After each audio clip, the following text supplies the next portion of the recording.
తాకట్టులో ఉన్న బంగారాన్ని విడిపించి ఆ రోజు ఆన్లైన్ ధరకే కొంటుంది కొమ్మూరి గోల్డ్. నమస్తే, వెల్కమ్ టు సుమన్ టీవీ. నేను పద్మిని. ప్రస్తుతంతో పాటు ప్రముఖ ఆధ్యాత్మికవేత్త, వాస్తు జ్యోతిష పండితులు, లలిత ఉపాసకులు, వాస్తు జ్యోతిష శిక్షణ నిపుణులు బ్రహ్మశ్రీ నానాజీ పట్నాయక్ గారు మనతో పాటు ఉన్నారు. మాట్లాడదాం సార్. నమస్తే సార్. శ్రీమాత్రే నమః. కన్యా రాశి వారికి మే మాసం అంతా కూడా ఎలా ఉండబోతోంది ఒక్కసారి మీ ద్వారా సార్. కన్యా రాశి వారికి కనుక చూసుకున్నట్లయితే ఫస్ట్ ఆఫ్ ఆల్ ఇక్కడ రాశి నుంచి దశమ స్థానంలో గురువు ఉన్నాడు, సప్తమంలో శనికుజులు ఉన్నారు. వీళ్ళు సప్తమంలో శనికుజులు మే 14 వరకు ఉంటారండి అక్కడ. సో మే 14 వరకు కూడా వీరు ఎటువంటి వివాహ సంబంధించిన నిర్ణయాలు తీసుకోకపోవడమే మంచిది. అలాగే పార్ట్నర్షిప్స్ విషయంలో కూడా మనం ఎప్పుడు ఎంతసేపు సప్తమం అంటే మనం వివాహమే అనుకుంటాం, అలాగే పార్ట్నర్షిప్ డెసిషన్స్ కూడా మనం సప్తమాన్ని బేస్ చేసుకుని చెప్పాలి. అదర్వైజ్ కుజుడు వెళ్ళిపోయినా శని కూడా అక్కడే ఉంటాడు కదా, అంత ప్రభావం ఉండదు. ఇప్పుడు ఎలా ఉంటుందంటే గొడవ ఉంటుంది. ఇప్పుడు శని కుజులు కలిసి ఉండడం వేరు, ఓన్లీ శని ఉండడం వేరు. అంటే ఆల్రెడీ మిరపకాయలు ఇంకొంచెం కారం వేసుకున్నట్టు అనమాట.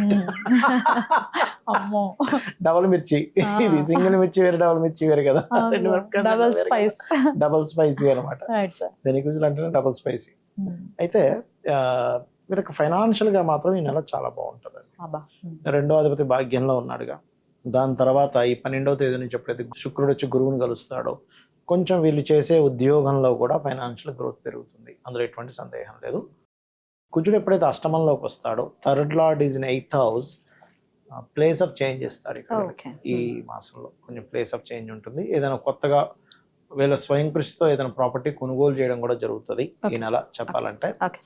అండ్ కాకపోతే వీళ్ళు ఫ్రెండ్స్ మూలంగా, షేర్ మార్కెట్ మూలంగా, ఎవరైనా ఇష్టపడ్డ లవ్ అఫైర్ మూలంగా కొంత ఘర్షణకు గురవుతారు. వీళ్ళు శత్రుపై జయం ఉంటుంది, అందులో ఎటువంటి డౌట్ లేదు. అది ఒక్కొక్కసారి ఏమవుతుందంటే జీవిత భాగస్వామితో కూడా అవుతుంది, ఒక్కోసారి ఘర్షణ ఇష్టపడిన వారితో, ఫ్రెండ్స్ తో. ఎందుకంటే పంచమాధిపతి వెళ్ళి కుజుడితో కలిసాడు. 14th మే వరకు ఉంది, దాని తర్వాత తగ్గుతుంది చెప్పాలంటే.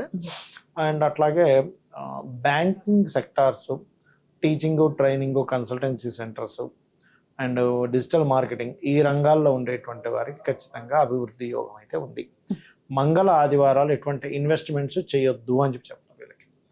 ఇంకోటి తప్పదు అంటే ఇప్పుడు ఆల్రెడీ కుజశనులు ఉన్నారు, మనం వద్దని చెప్పాం, అయినా సరే మేము సంబంధాలు చూసుకుంటాం అంటే కనీసం శనివారం మంగళవారం అయినా అవాయిడ్ చేయాలి. అంటే ఎలాంటివి, మనం ఒక అప్లోడ్ చేస్తున్నాం, శనివారం మంగళవారం అవాయిడ్ చేయండి. లేకపోతే ఒక మీడియేటర్కి ఇస్తున్నారు ఫొటోస్, లేకపోతే డీటెయిల్స్ ఇస్తున్నారు, శని మంగళవారాలు. ఇంకా వీలైతే శని మంగళ హోరల్లో కూడా అవాయిడ్ చేస్తే మంచిది. ఎప్పుడెప్పుడు ఉంటాయి హోరల్ అనేది గూగుల్ చేస్తే చాలా ఈజీ. వాళ్ళ రేపు యాప్స్ బోల్డ్ ఉన్నాయి, ప్లానిటరీ టైమ్స్, హోరా యాప్స్ చాలా ఉన్నాయి, దానిలో చూసుకుంటే సరిపోతుంది. ఆ రకంగా చేసుకోవచ్చు.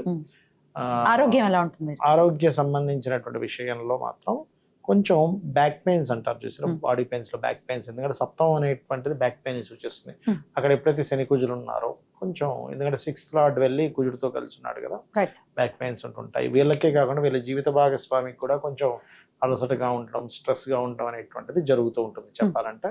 అయితే ఆ రాహు 6లో ఉన్నప్పుడు ఏంటంటే వీళ్ళు సాఫ్ట్వేర్ రంగాల్లో ఉండేటువంటి వారి కొత్త ఉద్యోగ అవకాశాలు రావడానికి ఎక్కువ ఛాన్సెస్ ఉంటాయి. వీళ్ళు చేసే ఉద్యోగంలో కూడా ఇంకేదైనా కొత్త కోర్సెస్ చేయడము, తద్వారా వీళ్ళు ఉద్యోగ అవకాశాలు పెంచుకోవడం అనేటువంటి చూపిస్తుంది. మీరు ఏ ఆరాధన చేసుకుంటే అన్ని విషయాల్లో సానుకూల ఫలితాలు ఉంటాయి సార్? వీళ్ళు ఎక్కువగా అయితే వెంకటేశ్వర స్వామి ఆరాధన చేసుకోవాలండి కన్యావారం. ఇప్పుడు కొంచెం ఈ శనికి కుజుడి యొక్క సంబంధం వచ్చింది కాబట్టి శక్తి ఆరాధన చేసుకుంటే చాలా మంచిది. అమ్మవారు ఏదైనా ఒక్క నామం చెప్తారా ఈ నెలంతా చేసుకోవాలి? ఓం నమో వెంకటేశాయ చేసుకోవచ్చు, సరిపోతుంది. సార్, బంగారం అనేది హాట్ టాపిక్ గానే ఉంది ఎప్పటికప్పుడు. ఈ హెచ్చు తగ్గులు అవి చూస్తూనే ఉన్నాం కాబట్టి అసలు ఏ రాసుల వాళ్ళకి బంగారం మీద ఇన్వెస్ట్ చేయడం అనేది మే మాసంలో ప్రత్యేకంగా? ఎందుకంటే తర్వాత ఇప్పుడు అధిక జ్యేష్టం ఉన్న తర్వాత జ్యేష్టం, తర్వాత పెళ్లిళ్ళ సీజన్ కూడా స్టార్ట్ అవుతుంది శ్రావణంలో, కాబట్టి ముందు నుంచి అన్ని ప్రిపరేషన్ లో ఉంటారు కాబట్టి ఎంతో కొంత కొంటారు బంగారం. ఏ రాశుల వాళ్ళకి అనుకూలించే పరిస్థితి ఉంటుంది సార్ బంగారం? అంటే ఫస్ట్ ఆఫ్ ఆల్ ఎందుకు గోల్డ్ ఇంత ఫ్లక్చువేట్ అవుతుంది అనే విషయాన్ని తెలుసుకోవాలి. గోల్డ్ కి కారకమైన గ్రహాలు జూపిటర్ అండ్ సన్ అండి. ఎందుకంటే మీరు చూస్తే పురాణాల్లో కూడా సెమంతకు మనం ఎవరిచ్చారు, సూర్య భగవానుడు. గోల్డ్ కి మనకి గురుగ్రహం మెయిన్, జూపిటర్ నుంచే మనకి గోల్డ్ వచ్చింది యాక్చువల్ చెప్పాలంటే, భూమి మీదకి రావడం కూడా. ఓకే, అందుకే మీకు ఇప్పుడు చూడండి, మీనరాశిలో ఎప్పుడైతే శని ఎంటర్ అయ్యాడో, సింహరాశిలోకి ఎప్పుడైతే కేతు జరుగుతుందో, మీరు చూడండి 2 గ్రహాలు ఎప్పుడైతే ఇందులో ఉన్నాయో అసలు ఎప్పుడు చూడనంత ఫ్లక్చువేట్ గానే అవుతుంది. కాకపోతే ఎప్పుడైనా సరే గోల్డ్ పర్సనల్ చార్ట్ లో తీసుకుంటే ఎవరు కొనాలి అంటే గురువు రవి బాగున్న వాళ్ళు ఇన్వెస్ట్మెంట్ చేస్తే చాలా మంచిది కూడా. బాగోవడం అంటే ఏంటి సార్ మరి? అంటే పాపగ్రహాల మధ్యన ఉండకూడదు, గురువు కానీ రవి కానీ ఆ యొక్క రాసుల్లో పాపగ్రహాలు ఉండకూడదు, పాపకర్తల్లో ఉండకూడదు, వాటికి వచ్చే పోర్ట్ఫోలియోస్ మంచి మంచి గ్రహంతో కలిసి ఉండాలి. ఓకే, అప్పుడు వాళ్ళు 100% గోల్డ్ మీద ఇన్వెస్ట్మెంట్ చేయొచ్చు, వాళ్ళకి ఖచ్చితంగా లాభం వస్తుంది.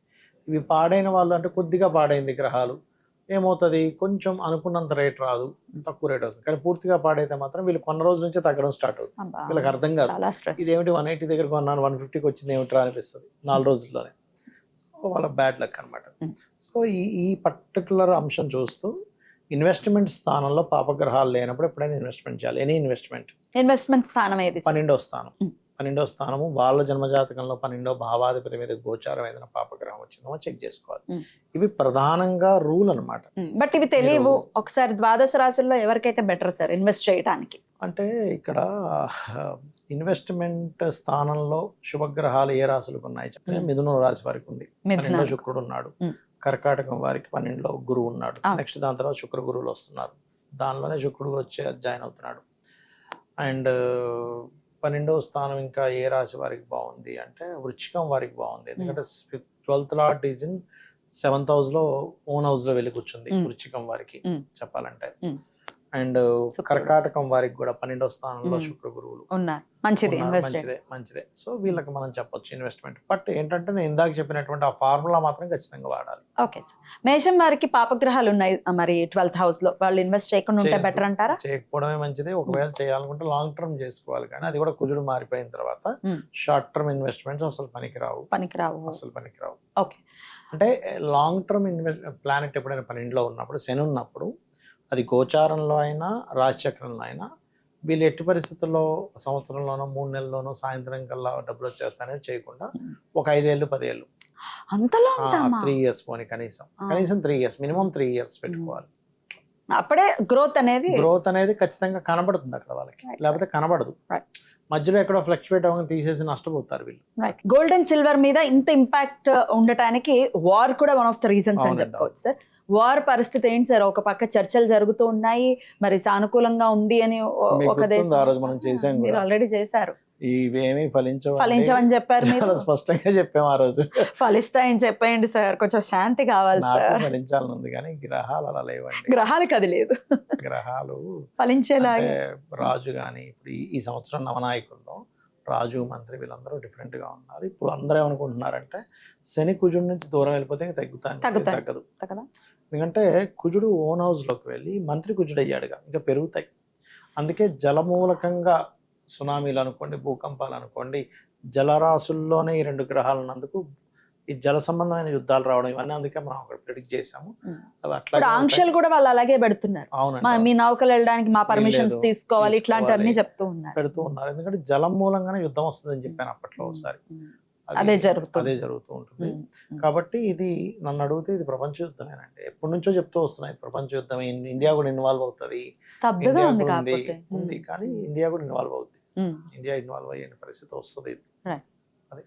మారాలి ఈ గోచారం అంటే. మరి కుజుడు వృషభంలోకి వస్తే సెట్ అవుతుందని అనుకోవచ్చా సార్? కుజుడు వృషభంలోకి వస్తేనా ఇంకెప్పుడు సెట్ అవుతుంది సార్? ఎందుకంటే ఇది 1 year ఉందండి. ఇది 1 year ఉంది. ఎందుకంటే ఈ సంవత్సరానికి అధిపతి గురువు అయితే మంత్రి కుజుడు కదా, అంటే ఆలోచన విధానం. సైన్యాధిపతి చంద్రుడు అంటే ఇప్పుడే ఆపేస్తున్నాను, చర్చలు జరుగుతున్నాయి, 2 గంటలు ఇక్కడ బాంబు పడింది అంట. ఇదేమిటి మరి చర్చలు దేని జరుగుతున్నాయి, బాంబు మీద గీసాడు, గొడవలు.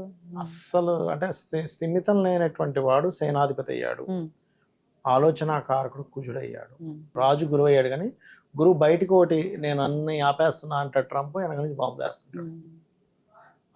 అలాంటి కండిషన్స్ ఉన్నప్పుడు ఏంటంటే మనం ప్రజలుగా మన జాగ్రత్తలో మనం ఉండాలి. అసలు నేనైతే వద్దనే జరగకూడదని కోరుకుంటాం ఎవరైనా కానీ పరిస్థితులు అలా లేవని నా ఉద్దేశం.